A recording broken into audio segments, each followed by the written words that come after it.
יש לי כאן 23 סטנדאפיסטים, לא אשקר לכם, אני הסתכלתי על הרבה רשימות, היה לי הרבה חבר'ה שהם ליותר זקנים, שלא הרגשתי צורך להכניס אותם, כמו איזה אודי קאגן וכאלה, אתם יודעים, אנשים שלא ידעתי בכלל שעושים סטנדאפ. ככה אנחנו יכולים לדרג אותם היום. במקום הראשון, נכס לאומי.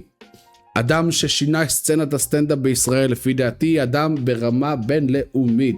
בטיר השני, הייתי הולך להופעה, או הלכתי כבר להופעה. יש פה חבר'ה שאולי כבר הייתי בהופעה שלהם. הייתי הולך להופעה, בעצם מה נקרא שווים את הכרטיס שלי. וכמו שאתם יודעים, לכל סטנדאפיסט בארץ יש פודקאסט. אז זה הבא, ראיתי קליפים מהפודקאסט ולא העברתי. הרי לכל אחד מאלה כנראה יש פודקאסט, כי לכל כלב יש פודקאסט בישראל. אבל לא העברתי, זה הנקודה הגדולה. הבא זה, יש לו את הקהל שלו, אוקיי? יש לו את הקהל שלו, אם זה נקבה אז יש לה את הקהל שלה, הבנתם? מה נקרא, אני יכול להעריך אותך שיש לך את הקהל שלך, מי שאוהב אותך אוהב אותך, בסדר, מעריך אותך כסטנדאפיסט. והאופציה האחרונה זה, מי לעזאזל רואה אותם? מי? שנה 2026. מי? מה? הבנתם. אז סתיו פרחי הוא הראשון ברשימה שלנו, לפי דעתי הוא מצחיק בטירוף. אם אני חייב להצביע סטנדאפיסט אחד שהוא צעיר והוא בתחילת הדרך שלו שיהיה ענק, לפי לי סתיו פרחי מצחיק בטירוף, ראיתי אותו בקליפים, ראיתי אותו בפודקאסטים, ראיתי גם סטנדאפ שלו. סתיו פרחי הייתי הולך להופעה. סתיו פרחי אם אתה רואה את זה, אני אשמח לכרטיס. אני הייתי הולך להופעה, אני חושב שהוא מעניין, אני חושב שהוא מצחיק, ואני חושב שהוא עוד יהיה מאוד מאוד גדול, יש לו את כל הפוטנציאל לפי דעתי, אבל הבא שלנו, חן מזרחי. חן מזרחי, שימו לב, בסטנדאפ בלבד, אני לא מדבר עליו איך הוא בגג של יצחקי וכאלה, אני מדבר כסטנדאפיסט, לא כשחקן ודברים כאלה. עכשיו חן מזרחי, אני חושב שכבר קצת עבר זמנו. קצת עבר זמנו. הוא היה הרבה יותר מצחיק בעבר, מן הסתם הוא הסטנדאפיסט הראשון לפי דעתי שכאילו ממש היה בתוך האינטרנט. מי זוכר את הקליפים הישנים כמו איך להתפלח לבריכה, איך להתפלח לפיצה האט וכאלה. מה נקרא, יש לו הרבה קטעים ויראליים, הוא היה מהראשונים שהשתמשו באינטרנט באמת לעולם שלהם. כסטנדאפיסט, אני חושב שאני ראיתי קליפים מהפודקאסט ולא העברתי. כי לא יודע אם הייתי הולך להופעה שלו. לא יודע אם הייתי הולך להופעה שלו כי כן, לא יודע אם עדיין יש לו את זה. אני לא יודע עדיין יש לו את זה. אולי הוא שווה שאני אלך להופעה שלו, אולי הוא יכול לעלות למעלה. אני כן חושב שגם הוא נכס לאומי באיזושהי נקודה, אבל אני חושב שאני אלך על ראיתי קליפים מהפודקאסט. כי אני לא יכול להגיד שאני מחפש את חן מזרחי בכל מיני מקומות. אתם מבינים? סטנדאפיסטים מרוויחים כסף טוב, אם אתה מצליח אתה מרוויח כסף מאוד מאוד טוב. מאוד מאוד טוב. מאוד מאוד טוב. וכמובן גם כסף על הפודקאסט, לא לשכוח, כי לכולם יש פודקאסט. ארז בירנבוים. הסטנדאפיסט הכי סוטה בישראל. הוא עושה תוכן קצת שונה מהשאר, כי הוא מאוד קיצון ברמת כמה הוא סוטה. הוא מעולה בפודקאסטים לפי דעתי, הוא מצחיק בטירוף באינסטינקט שלו. אני מאוד אוהב שהוא מצחיק, כאילו הוא לא צריך הרבה, הוא מצחיק בלי לחשוב, הוא מצחיק באינסטינקט. שמעתי את הפודקאסט שלו בעבר, והייתי בהופעה שלו בעבר, אז חד משמעית הייתי הולך להופעה. לא חושב שהוא נכס לאומי, כי הוא גם לא כזה מוכר בארץ, לפי דעתי הוא לא... ודרך אגב, הוא גם המנהל של הפקטורי.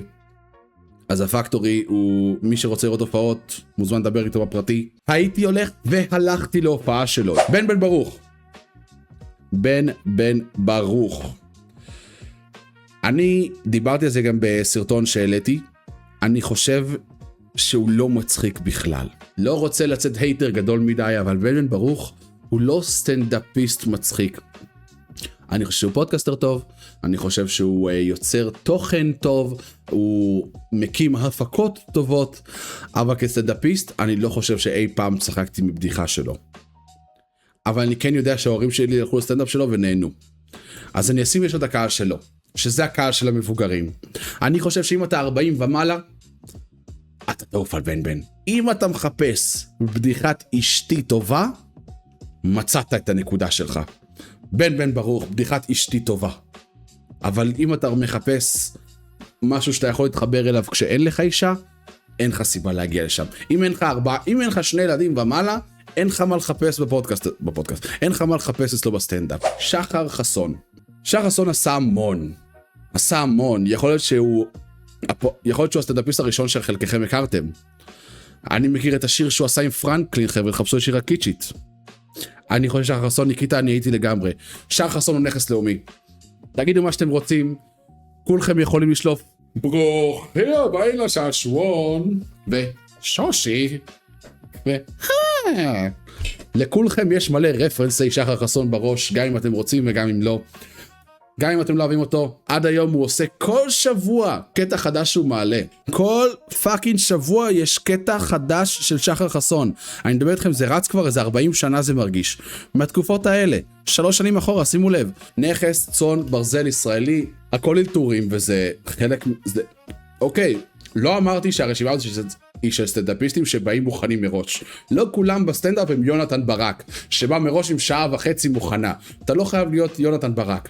גם אלתורים זה סטייל של סטנדאפ, ושחר חסון הוא הכי טוב בארץ באלתורים אופציונלית. אדיר מילר, שתדעו לכם, אדיר מילר, אני במשך שנים אמרתי לכל מי שאני מכיר שהוא בן דוד של אבא שלי, כי אבא שלי והוא מאוד מאוד דומים. אני לא אשלוף לכם תמונה של אבא שלי, כי אני לא יודע אם הוא רוצה, אבל אם אבא שלי יום יבוא יהיה בסרטון, אני אקפיץ עוד תמונה של אדיר מילר לידו. עכשיו, אדיר מילר הוא הרבה יותר מסטנדאפיסט בארץ. הוא יצר חלק מהסדרות הכי גדולות בישראל אי פעם.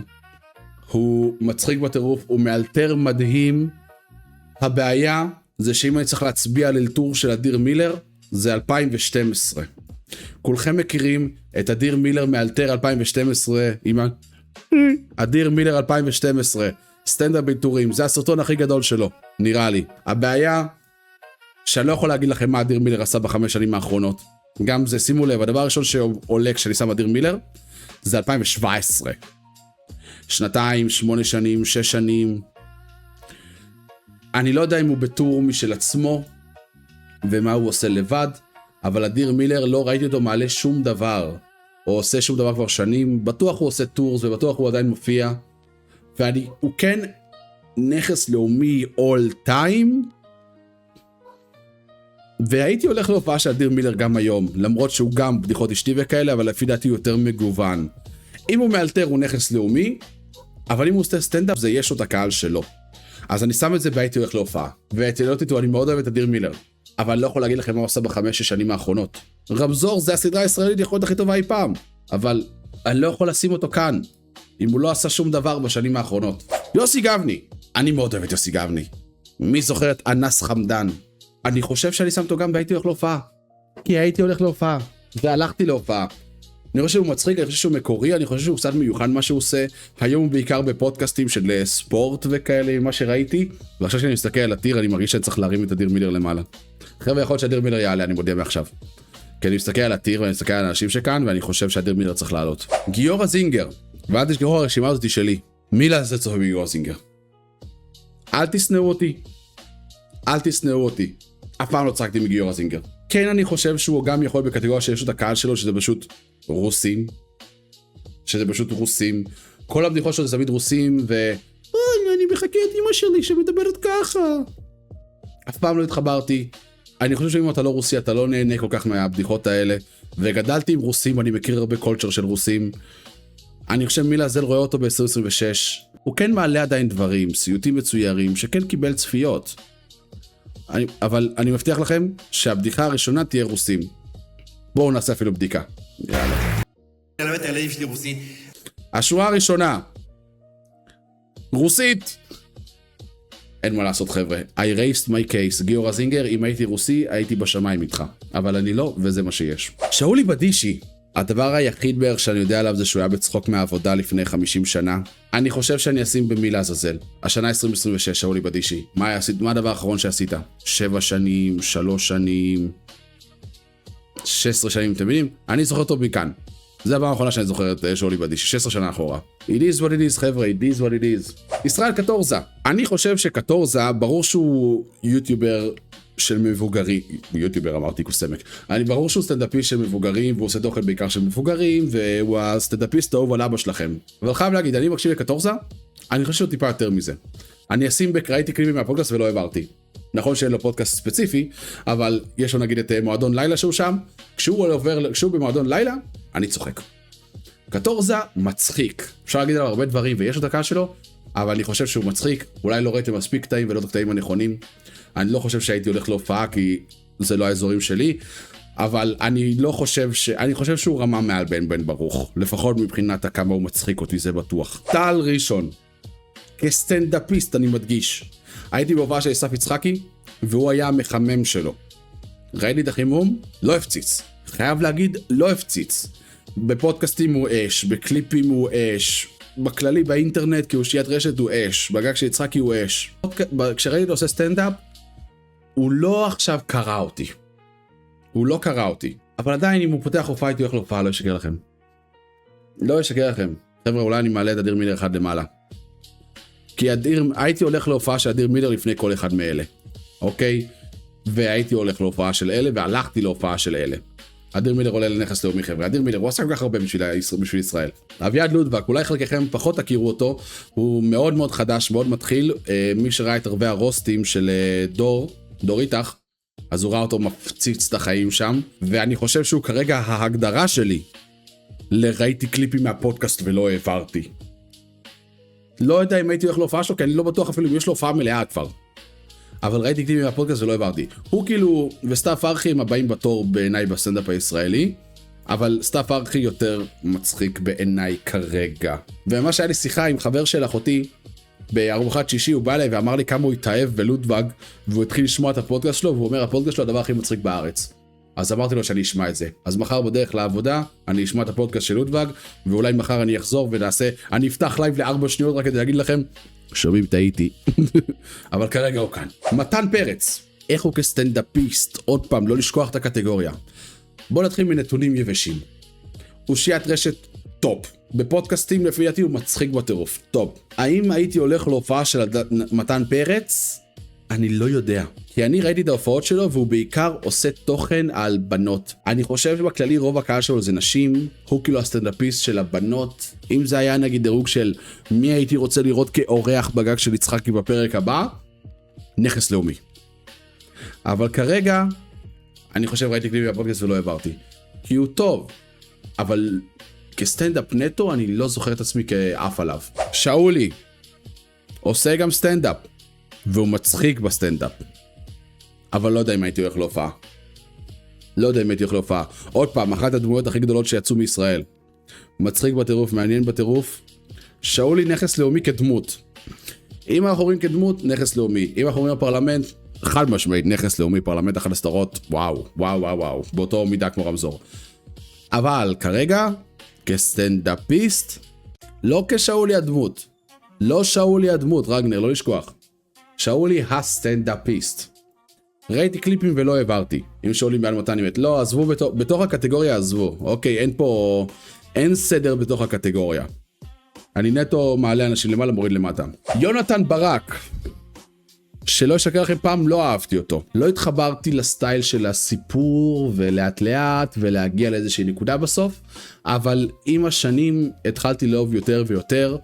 יש לו כאלה מצחיקים יותר, יש לו כאלה פחות. אני הייתי בהופעה שלו, אז במינימום הייתי הולך להופעה. לפי דעתי הסטייל שלו הוא כל כך שונה, כל כך מגוון, שהוא חייב להיות נכס, ואני רואה שכולכם מסכימים איתי. יונתן ברק בחרנו שלי נכס. אתם לא יכולים לראות אף אחד ברשימה הזאת, שעושה סטייל קרוב ליונתן ברק. הסטייל שלו ייחודי רק אליו. שער חסון עושה אלתורים, הרבה עושים אלתורים. יש לו סטייל שייחודי רק אליו, והוא עדיין מושך את הכמות קהל הכי גדולה בישראל אופציונלית. אוקיי? צח רוקח. בפודקאסטים, 10/10.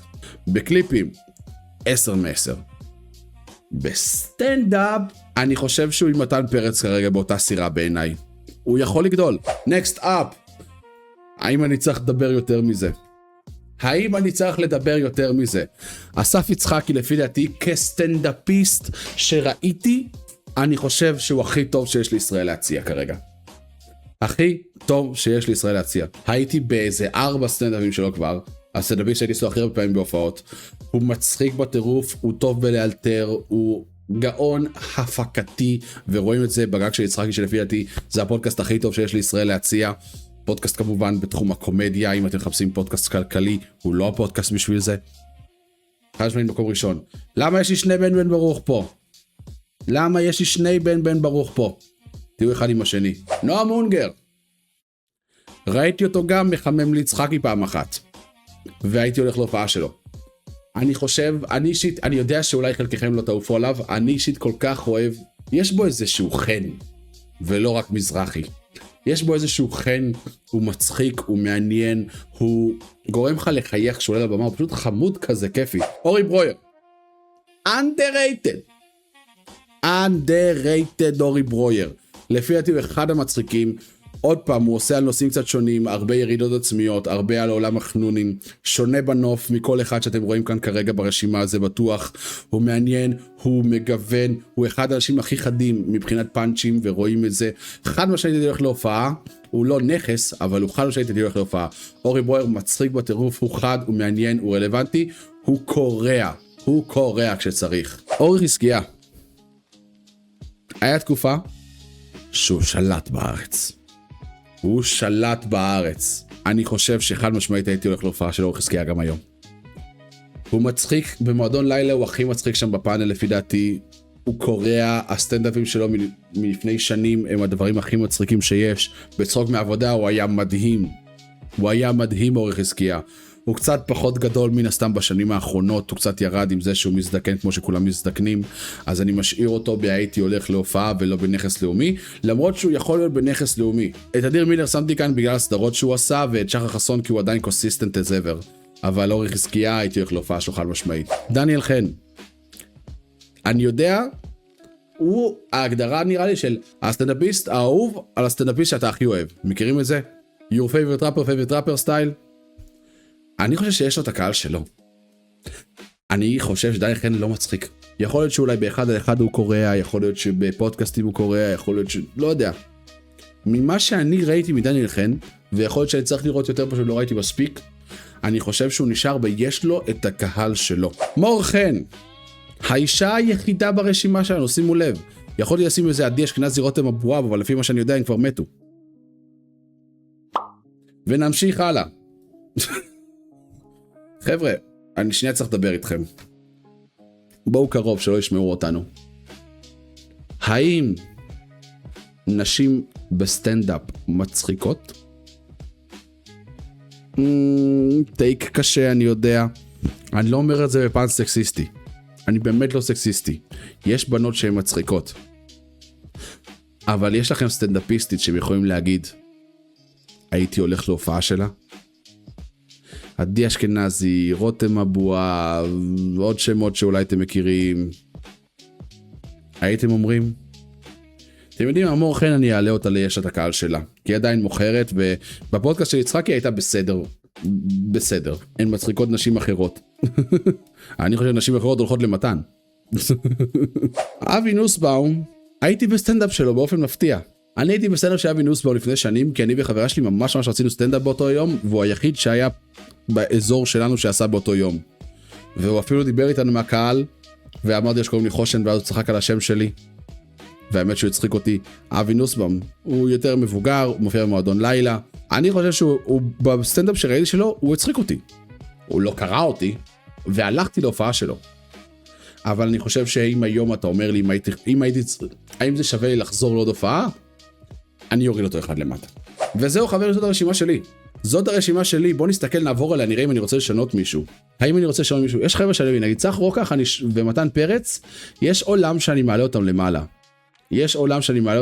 אבל לא יודע. חן מזרחי יכול להיות גם, הייתי הולך להופעה, אתם יודעים מה, אני מעלה את חן מזרחי שורה למעלה, מגיע לו. הייתי הולך להופעה של חן מזרחי. אני חושב שאני נועל את הרשימה שלי ככה עכשיו. זאת הרשימה שלי חברים, מה נקרא like and subscribe.